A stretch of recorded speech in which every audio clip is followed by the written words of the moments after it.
সবাইকে জ্ঞানপীঠে স্বাগতম। আমি দেবযানী ব্যানার্জি। আজ আলোচনা করব এমন একটি সভ্যতা সম্পর্কে যা হলো প্রাচ্যের বিস্ময়। স্ক্রিনে ছবি দেখে এতক্ষণে বুঝতে পেরেছেন নিশ্চয়ই যে আজ আলোচনা করব ভারতবর্ষের সবচেয়ে অন্যতম একটি সভ্যতা, সিন্ধু সভ্যতা সম্পর্কে। সিন্ধু সভ্যতা সিন্ধু নদীর তীরে গড়ে উঠেছিল।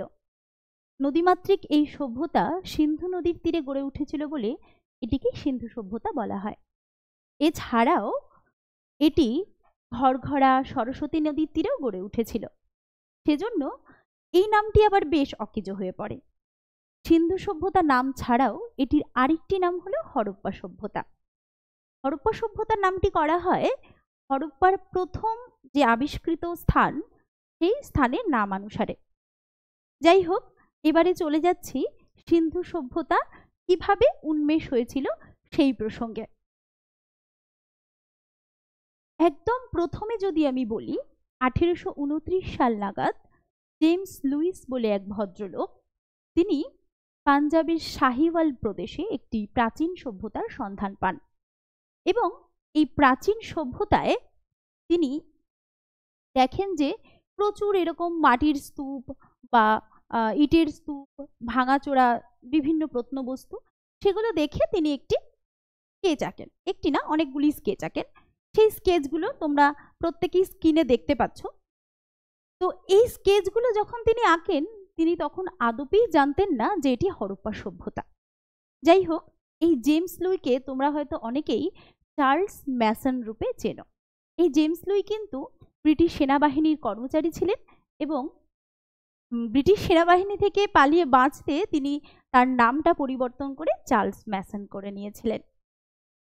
এই 1829 সালের পরে আরো একজন হরপ্পা সভ্যতায় পৌঁছাচ্ছেন, তিনি হলেন আলেকজান্ডার কানিংহাম। 1850 এবং 1870-এর দশকে তিনি দুবার যাচ্ছেন সেখানে এবং বারবার ওখানে গিয়ে তিনি বৌদ্ধ দর্শন চর্চায় যেহেতু আগ্রহী ছিলেন, তিনি সেখানকার জিনিসপত্র খোঁজার চেষ্টা করছেন, কিন্তু পাচ্ছেন না। সেখানে বিভিন্ন প্রত্নবস্তু আবিষ্কার হচ্ছে, সিল আবিষ্কার হচ্ছে, পোড়ামাটির ইট আবিষ্কার হচ্ছে, কিন্তু তিনি সেখানে বিশেষ আগ্রহ দেখাননি। সেই জন্য সেই প্রাচ্য সভ্যতার এক বিরাট যে অন্যতম বিস্ময়, সেটিও আর আবিষ্কার হয়ে ওঠেনি।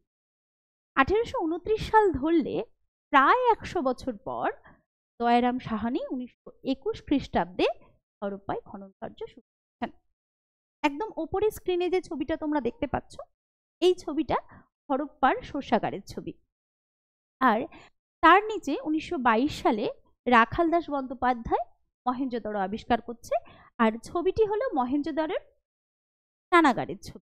তো এই দুটি আবিষ্কারের পরে যখন গোটা ভারতবর্ষে প্রাচ্য সভ্যতার এক নগর কেন্দ্রিক সভ্যতার আলোড়ন পড়ে যাচ্ছে, তখন 1924 খ্রিস্টাব্দে এএসআই এর যে director general sir John Marshall, তিনি একটি জার্নাল মারফত গোটা বিশ্বকে জানান দিচ্ছেন যে ভারতবর্ষে একটি প্রাচীন তাম্রব্রোঞ্জ যুগীয় নগরকেন্দ্রিক সভ্যতা আবিষ্কার হলো এবং যে নগরকেন্দ্রিক সভ্যতা ছিল একটি বহুমাত্রিক এবং জটিল নগরকেন্দ্রিক সভ্যতা। তো এই তো গেল আবিষ্কারের পর্ব। এরপরে চলে আসি যে এই সভ্যতাটি কোন যুগের। প্রথমেই বললাম যে এটি তাম্রব্রোঞ্জ যুগের, কিন্তু এই সভ্যতার যে সূত্রপাত তা কিন্তু তাম্রব্রোঞ্জ যুগে নয়, তা তাম্রপ্রস্তর যুগে। তার পরবর্তীকালে তাম্রব্রোঞ্জ যুগে হচ্ছে এর বিকাশকাল। আর এটি কিন্তু প্রোটো হিস্টোরিক এজের একটি সভ্যতা বা প্রায় ঐতিহাসিক যুগের। এবার প্রায় ঐতিহাসিক যুগ কেন বলছি এটাকে, তার কারণ হচ্ছে এটির লিপি আছে অথচ পাঠোদ্ধার হয়নি। এই একটি কারণের জন্যই এই সভ্যতাটি প্রোটো হিস্টোরিক যুগের বা প্রায় ঐতিহাসিক যুগের। যদি এটি লিপি আবিষ্কার হয়ে যেত তাহলে অবশ্যই এটা হিস্টোরিক যুগের সভ্যতা হতো। তো এরপরে চলে আসি এর সময়কালে। একদম প্রথমে আমি বলেছি তাম্রপ্রস্তর যুগের এটা পড়ছে। তো একদম আর্লি হরপ্পান ফেজ, যার সময়কাল 3300 খ্রিস্টপূর্বাব্দ থেকে 2600 খ্রিস্টপূর্বাব্দ, যেটা হচ্ছে আদি হরপ্পান পর্ব, সেটিতে মানে এটার সূত্রপাত হচ্ছে হরপ্পা সভ্যতার। মূলত যেখানে সূত্রপাত হচ্ছে তা হলো রাখিগড়হি, কোটদিজি, আমরি, এই সমস্ত স্থানে। এবার এই সভ্যতাটা মূলত কিন্তু আর্লি হরপ্পান ফেজটা কিন্তু সিন্ধু সভ্যতার তীরে সেভাবে আমরা পাচ্ছি না, এটি মূলত আমরা পাচ্ছি ঘরঘরা এবং হাকরা বেল্টে। এর পরবর্তীতে যদি আমি চলে আসি ম্যাচিওর হরপ্পান ফেজ, এটি কিন্তু আমরা পাচ্ছি সিন্ধু নদীর তীরে বেশিরভাগটা ম্যাচিওর হরপ্পান ফেজটা, যেটার সময়কাল হচ্ছে 2600 থেকে 1900 বিসি পর্যন্ত। এই সময়কালে আমরা যে সভ্যতাগুলো দেখতে পাচ্ছি সেটা হচ্ছে হরপ্পা, মহেঞ্জোদড়ো, মানে যে উন্নত যে কেন্দ্রগুলো ছিল সেইগুলো, লোথাল, ধোলাভিরা, এইগুলো। আর একদম শেষ যেটা লেট হরপ্পান ফেজ, এর সময়কাল হচ্ছে 1900 থেকে 1300 বিসি। এই সময়কালে কিন্তু হরপ্পান কেন্দ্রগুলো, মেন যে কেন্দ্রগুলো সেগুলো কিন্তু বিনাশ হতে শুরু করে, মানে হরপ্পা, মহেঞ্জোদড়ো এইগুলোর। আর আরো কয়েকটি হরপ্পার পরিকাঠামো সহ আরো কয়েকটি কেন্দ্র সেগুলো স্টার্ট হতে শুরু করে। সেগুলোর মধ্যে আমরা যদি বলি তাহলে আমরি আছে, তারপরে বানাস কালচার আছে, হুকর কালচার আছে, এই ধরনের বিভিন্ন কালচারগুলো আমরা দেখতে পাই। গোটা ভারতবর্ষ জুড়ে কিন্তু এই কালচারটা বিস্তার লাভ করে। সেটা কিন্তু তখন আর সিন্ধু নদীর তীরে হরপ্পা সভ্যতা সেইটা কিন্তু আর থাকে না। তো এরপরে চলে আসি, যুগবিভাগ তো হলো, এরপরে চলে আসি এখানে কোন কোন জাতিগোষ্ঠী অবস্থান করত। এখানে কিন্তু প্রোটো অস্ট্রালয়েড, ভূমধ্যসাগরীয়, আলপাইন, মঙ্গোলীয় প্রায় সব ধরনের জাতিগোষ্ঠী কিন্তু ছিল। সেই কারণে এই সভ্যতাকে আবার বলা হয় মিশ্র সংস্কৃতি। হরপ্পা সভ্যতার আরেকটি সংস্কৃতির নাম হলো, সেটি হচ্ছে মিশ্র সংস্কৃতি, মানে অনেক জাতিগোষ্ঠী অবস্থান করত সেই কারণে। এরপরে চলে আসি হরপ্পা সভ্যতার বিস্তৃতিতে।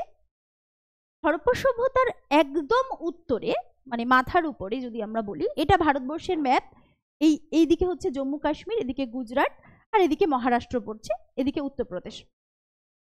তো একদম উপরে যদি আমরা দেখি সেখানে হচ্ছে জম্মুর মান্ডা, এই মান্ডা হচ্ছে উত্তরতম কেন্দ্র। আর দক্ষিণে যদি আমরা চলে আসি, দক্ষিণে হচ্ছে মহারাষ্ট্রের দাইমাবাদ বলে একটি অঞ্চল আছে, সেই দাইমাবাদ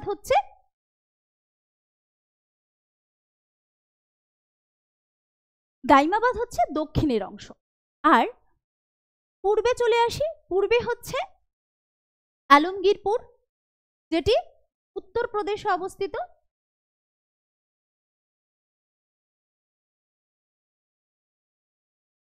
আর পশ্চিমে চলে আসি, পশ্চিমে হচ্ছে পাকিস্তানের বালুচিস্তান। এই যে পাকিস্তানের বালুচিস্তানে একদম শেষের দিকে, যেটা বেসিক্যালি পাক ইরান বর্ডারে অবস্থিত, সেই পাক ইরান বর্ডারের সুতকাজেন্দর বলে একটি জায়গা, সেটি হচ্ছে একদম পশ্চিমে। এই সুতকাজেন্দর কিন্তু আবার একটি বন্দর ছিল, উপকূলে অবস্থিত ছিল। আরেকটা কথা, উত্তরে ভারতবর্ষের জম্মুর মান্ডা এর উত্তরতম কেন্দ্র হলেও এর আরো উত্তরে আফগানিস্তানের শর্তুকাই কিন্তু হরপ্পা সভ্যতার উত্তরতম কেন্দ্র। তাহলে আমরা দেখতে পাচ্ছি রাজস্থান, গুজরাট, কাশ্মীর, বালুচিস্তান, পাকিস্তান সহ একটা বিরাট অঞ্চল, যে অঞ্চলের প্রায় আয়তন ছিল 13 লক্ষ থেকে 15 লক্ষ বর্গ কিলোমিটার। এরপরে চলে আসি এর সমসাময়িক সভ্যতায়। সমসাময়িক সভ্যতার মধ্যে মেসোপটেমিয়া সভ্যতা এবং সুমের সভ্যতা, এই সভ্যতাগুলির সঙ্গে কিন্তু হরপ্পা সভ্যতার একটি গভীর বাণিজ্যিক যোগাযোগ ছিল। যেটি আমরা মহেঞ্জোদারোতে প্রাপ্ত প্রায় 23টি সিল থেকে জানতে পারি। মেসোপটেমিয়ান যে সিল, সেই সিল থেকে আমরা জানতে পাচ্ছি। এর পরেরটাতে চলে যাচ্ছি। এরপরে চলে যাচ্ছি হরপ্পা সভ্যতার বৈশিষ্ট্য। হরপ্পা সভ্যতার বৈশিষ্ট্যতে আমরা দেখতে পাই, একদম প্রথমেই দেখতে পাচ্ছি সুবিন্যস্ত রাস্তাঘাট। হরপ্পা সভ্যতার রাস্তাঘাট প্রায় 9 ফুট থেকে 34 ফুট পর্যন্ত চওড়া ছিল এবং এই রাস্তার দুপাশে কিন্তু ম্যানহোল ছিল, ঢাকা ম্যানহোল, এবং সেটা একদম রাস্তার শেষে শোষক কূপে গিয়ে পড়তো। অর্থাৎ বোঝাই যাচ্ছে যে খুব ওয়েল প্ল্যান্ড রাস্তাঘাট কিন্তু হরপ্পা সভ্যতায় ছিল। এরপর 2 নম্বরে চলে আসি পোড়া ইটের অট্টালিকা। হরপ্পার বড় বড় শহর হরপ্পা এবং মহেঞ্জোদারোতে পোড়া ইটের অট্টালিকা প্রায় 1 তলা, 2 তলা এবং 3 তলা পর্যন্ত পোড়া ইটের অট্টালিকা আমরা দেখতে পাই, যেখানে 2000 থেকে 3000টি ভবন এবং এই পোড়া ইটের অট্টালিকার আশপাশে প্রায় 700টি কূপ পাওয়া গেছে হরপ্পা এবং মহেঞ্জোদারোর মেন যে টাউন প্ল্যানিং সেখানে। আচ্ছা, এরপরে চলে আসি উন্নত পয়ঃপ্রণালী। উন্নত পয়ঃপ্রণালীতে একটা বিশেষ কথা বলার, সেটা হচ্ছে তাম্র ব্রোঞ্জ যুগের যত সভ্যতা আছে তার মধ্যে হরপ্পা সভ্যতার যে ড্রেনেজ সিস্টেম সেটা আমরা মনে করি যে মানে সবচেয়ে ভালো ড্রেনেজ সিস্টেম। তো এই পয়ঃপ্রণালীতে ইটের নালির মাধ্যমে আর কি রাস্তার দুপাশে আর কি ইয়ে করা হতো, রাস্তার দুপাশে জল যাওয়ার ব্যবস্থা ছিল এবং তার সাথে বাড়ি থেকেও কিন্তু এই জল যাওয়ার ব্যবস্থাটা রাস্তার মধ্যে নিয়ে যাওয়া হতো। অর্থাৎ বাড়ি থেকে রাস্তা এবং রাস্তা থেকে একদম শেষ যে মিউনিসিপ্যালিটির বা পৌর অঞ্চলের যে জায়গায়, সেখানে কিন্তু পয়ঃপ্রণালীর সিস্টেমটা পুরোটাই ছিল আর কি, গোটা শহরটাই কিন্তু ড্রেনেজ সিস্টেম দিয়ে কমপ্লিট করা ছিল। আর সুপরিকল্পিত স্নানাগার তো আমরা সবাই জানি যে স্নানাগার পাওয়া গেছে হচ্ছে মহেঞ্জোদারোতে। এই স্নানাগারটি প্রায় 180 ফুট দৈর্ঘ্যে এবং 108 ফুট হচ্ছে এর প্রস্থ, 8 ফুট এর গভীরতা। মহেঞ্জোদারোর এই স্নানাগারটি মনে করা হয় যে কোনো ধর্মীয় উদ্দেশ্যে ব্যবহার করা হতো, আবার অনেকে মনে করেন যে না, এটা উচ্চ শ্রেণীর মানুষদের স্নানাগারের ব্যবস্থা ছিল। কিন্তু এই স্নানাগারের একটি উল্লেখযোগ্য বৈশিষ্ট্য হলো যে এটিতে কিন্তু জল ভরার জন্য আলাদা করে মানে কূপ ছিল এবং সেই কূপটি কিন্তু আবার মানে একদম স্নানাগারের পাশেই ছিল, খুব কাছে, এবং জল বার করারও কিন্তু ব্যবস্থা ছিল। আর স্নানাগারটি যেহেতু পোড়া ইট দিয়ে তৈরি করা ছিল, তো স্নানাগারের চারপাশে জল নিরোধক করার জন্য 3 মিটার পুরু বিটুমিনের প্রলেপ দেওয়া ছিল। আচ্ছা, এছাড়াও গরমকাল এবং শীতকালে এই স্নানাগারে কিন্তু জল পাল্টানোর ব্যবস্থাও ছিল। মানে কতটা ওয়েল প্ল্যান্ড হলে এরকম একটা স্নানাগার তৈরি করা যায়। শস্যাগারের কথায় চলে আসি। শস্যাগার কিন্তু শুধুমাত্র মহেঞ্জোদারোতে পাওয়া যায়নি। মহেঞ্জোদারোর যে শস্যাগারটা সেটার কথা একটু, সেটা হচ্ছে মহেঞ্জোদারোর শস্যাগারটি প্রায় 1350 বর্গমিটারের বা স্কোয়ার ফিটের একটি শস্যাগার, এবং এই শস্যাগারটি পোড়া ইটের বেদির ওপরে তৈরি করা ছিল এবং সেখানে বার্লি এবং যবের দানা পাওয়া গিয়েছে। কিন্তু এছাড়াও শস্যাগার কিন্তু লোথাল, মহেঞ্জোদারো, হরপ্পা, মানে এই বড় বড় যে সাইটগুলো, বিকশিত যে সাইট, সেই জায়গাতেই কিন্তু গ্র্যানারি বা শস্যাগার পাওয়া গিয়েছে। আচ্ছা, এরপরে চলে আসি পৌর প্রশাসন। হরপ্পার পৌর প্রশাসন সম্পর্কে আমরা কোনো লিখিত উপাদান পাই না, তার কারণ প্রথমেই বলেছি এটি একটি প্রাগৈতিহাসিক যুগের সভ্যতা, কিন্তু তা সত্ত্বেও এটির পৌর প্রশাসন যে খুব ওয়েল প্ল্যান্ড ছিল বা খুব ভালো ছিল সেটা বোঝা যায়। এটির যে রাস্তাঘাট, অট্টালিকা, পয়ঃপ্রণালী এতটাই ভালো ছিল যে সুতরাং এই ভালোটা দেখেই বোঝা যাচ্ছে যে একটি কেন্দ্রীয় প্রশাসন ছাড়া এত ভালো পৌর প্রশাসন কখনোই সম্ভব না। অনেক ঐতিহাসিক কিন্তু এই পৌর প্রশাসন সম্পর্কে বিভিন্ন রকম কথা বলেছেন। কেউ বলেছেন বণিক রাজার কথা, কেউ বলেছেন পুরোহিত রাজার কথা। যতদিন না পর্যন্ত হরপ্পার লিপি আবিষ্কৃত হচ্ছে ততদিন পর্যন্ত আমরা জানতে পারবো না যে এই পৌর প্রশাসনে কেন্দ্রীয় চরিত্রে কারা ছিল। যাই হোক, তো এরপরে মৃৎশিল্পে চলে আসি। হরপ্পার মৃৎশিল্প মূলত লাল এবং কালো।